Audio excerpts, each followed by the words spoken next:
This is Lindsay Mann with Cloud9Stampers.com, and I wanted to show you how to adjust a kit. This is from the Tag Buffet kit, which comes with all sorts of pieces to make adorable tags, but we're going to transform those tags into a card. So let's get started. If you're watching this class as part of my November 2020 card club, then you would have received a package that looks like this.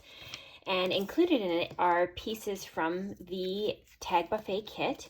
So first of all, it has a couple of die cut tags that already have the embossed images on it. It's so pretty with the gold foil. And then you also might have an image that looks like this or a stocking, just depending on the kit that you got. And then also this gold thread comes from that kit. So I'm going to show you how to put together a really simple way to use up those tags in that kit.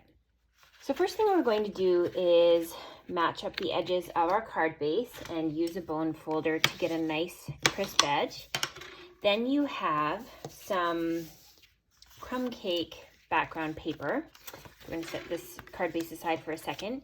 And you have these two tags. So what I did was just angled this tag so that the little bottom left-hand corner is sort of touching it. And I'm just using my Stampin' Seal for that. You don't need to worry about punching out this circle. In fact, it's kind of better if you don't, and I'll show you why in a sec. So we're just going to layer that on like so. And then this one is going to be popped up with dimensionals and angled the other way. So I'm just going to pull 4 dimensionals off and throw those into the corners.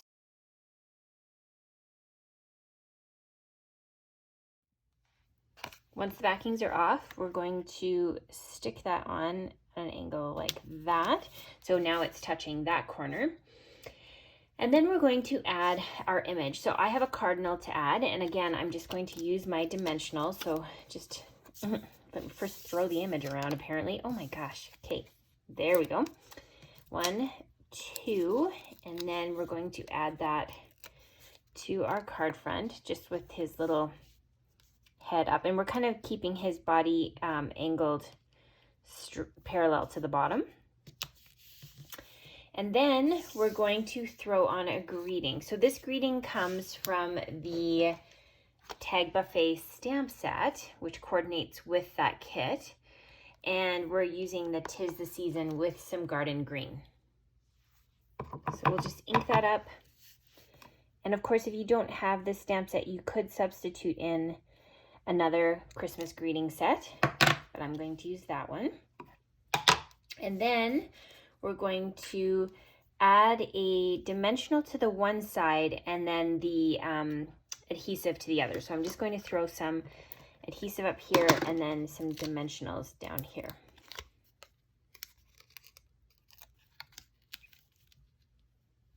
Just like that. Okay, and then we're going to bring in the holiday rhinestones. I got these scissors at a conference I just went to. It was like a gift from the company. So I'll just bring in my new snips and I'm going to grab those off of my, okay, and we'll do 1, 2, and then the final thing is you're going to bring in this gold cord. So I'm just using a bow tire here, but you could just manually tie the bow if you like. So start with it on the opposite side of the pegs, change hands. The one that's on the bottom goes through the pegs at the top, and the other one goes through the pegs at the bottom. Give it a tug, and then you're going to tie a knot. And then you're going to add it to the top of your card front. So this is where I was saying it helps if you haven't popped out the circles.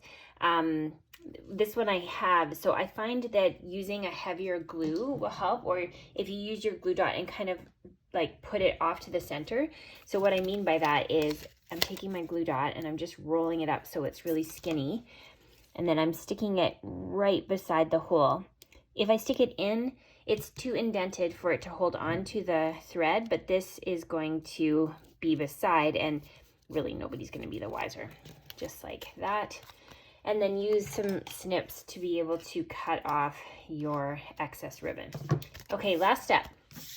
we're going to take our Stampin' Seal and we're going to add it to our card front, and then we're going to throw that onto the card like so. So there you go. This tag kit makes 30 tags. So you could potentially transform this into 30 different Christmas cards instead of tags if you wanted, or you can make 20 cards and 10 tags, however many you need. And there you can see again is the coordinating stamp set. So I hope you've enjoyed seeing how you can update this project kit into something else. And I love, love, love just how simple this card is to make, but it looks very elaborate. Have fun crafting.